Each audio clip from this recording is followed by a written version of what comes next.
I invite the children to come forward for the children's message.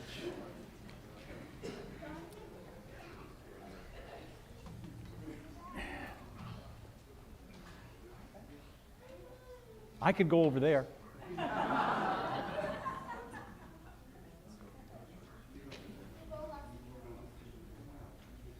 All right, thanks. Oh, I was afraid you guys didn't like me. Do you remember the last time there was a storm so big that the whole family had to stay in the basement? That was pretty scary, wasn't it? Well, Miss Diane and I, we live in a condo 5 stories high. We can see for a long way. So when there's a storm, we get out 2 chairs and put them in front of the patio windows and watch all the lightning that God sends up across the whole sky. It's very pretty.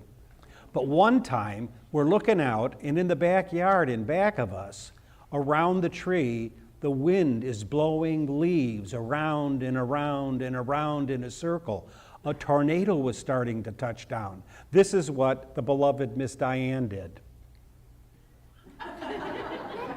I grabbed her by the hand and said, Diane, that's a tornado. We got to get downstairs. So we ran down the stairs, 5 flights of stairs. And as we ran, we could hear the plop, plop, plop of the rain on the windows. We could hear the thunder. We could hear the lightning. It was very scary. The next day we went out for a walk, broken branches everywhere, and the sound of the Generacs in the air. Now, today's story from the Bible is about a storm that was even more scary. More scary because of how big it was. More scary because of how dark it was. More scary because it took 2 weeks. And more scary because the people in the story weren't safely tucked in the basement. They were on a ship at sea. So let's start the story. Soldiers were taking St. Paul to the city of Rome. There were lots of prisoners with him. They stopped their ship in a place called Fair Haven. The skipper said, "Should we take off?" Paul said, No, God told me there's going to be a storm. If we go out, the ship will crash. But the soldier centurion said, "No, we go." They went. At first, there wasn't a cloud in the sky.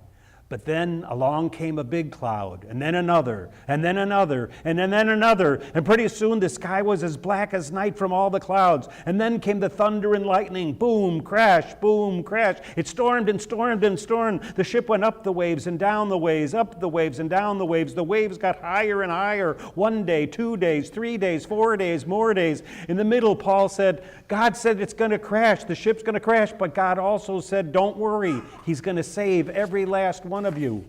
After 2 weeks, they saw land. But oh no, when they headed to land, the ship crashed in a sandbar. The front end was stuck, and the back end was busting up from all the wind and the waves. The centurion said, anybody that can swim, pray to God and swim for your lives. And then he told the other people who couldn't swim, here, I've got bits of boards, I got bits of barrels. Hold on tight. I hope you can make it floating into shore. And that's when God did a miracle. Every last person made it to the land. And there were 276 of them. So, the next time you're stuck in the basement, scared of a storm, or you have any other storm that could enter your life, and big people can have storms too, always remember to pray to Jesus, because he will be with you through the storm. Fold your hands. Dear God, thank you for being with me in my storms. Help me remember always to pray to you when I'm in one. Amen. Now, our going down to Sunday school song is going to be a sea shanty. The whole congregation is going to help. It's going to be an echo song. I will sing a line, and you will sing it after. So let me get over here. Those of you who are going to Sunday school can stand up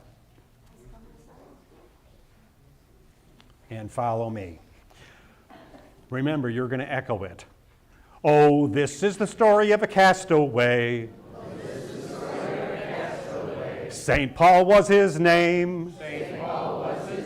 Today we found him on a ship. But preaching was his game. The Apostle Paul, the skipper too, the prisoners and the crew, the centurion,